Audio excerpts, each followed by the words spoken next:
article, Life in a Growing Colony by Kerry Shanahan, is a historical information report published in 2016. An information report is written to provide facts about a certain topic.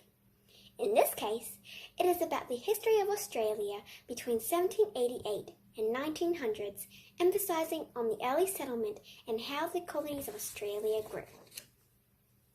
A brief summary of the article is that for more than 50,000 years, the Aboriginals and Torres Strait Islanders lived in Australia.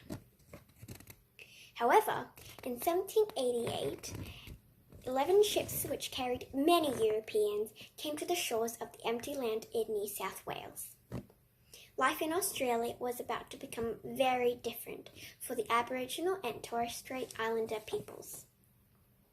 The Europeans built farms and buildings, and the population started to grow. Unfortunately, the Aboriginals were rejected from their land as the Europeans' colonies grew. This also meant that the Indigenous Australians did not have a good relationship with the new settlers. Fortunately, in 1834, a pair of Aboriginal men found a lost English child, and this courageous act spread across the land.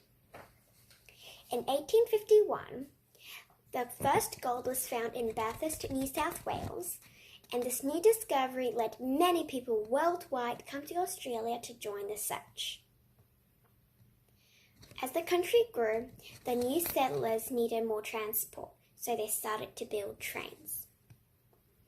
The colonies grew very rapidly. It only took a little over 100 years for the railway to connect all colonies with the exception of Western Australia. With the development of the buildings, farming, population and transportation, in 1900, Australia was becoming closer to being an independent nation. This text targets primary students because it contains easier words. The benefit of this text being written very simply is that younger readers can accurately understand the facts in the historical report. The text includes some key features other than words, such as images, the glossary, and a table, which helps the readers understand more about the article.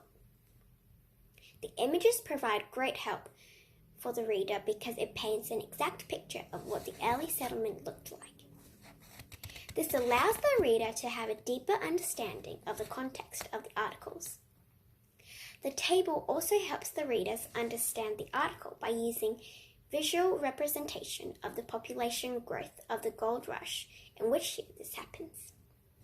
This is a clearer way of showing the data because a table groups together important numbers and presents them all at once. Finally, the blue-coloured glossary at the end of each page encourages the younger readers to match the blue definitions to important vocabulary in the text. Placing the glossary on the same page as the article is another convenient feature which helps improve the reader's understanding. To conclude, this historical information report explained thoroughly the early settlement of Australia, the gold rush and how the new colonies grew. It used many key features such as detailed images, a convenient glossary, and a clear table to help younger readers understand the text's meaning.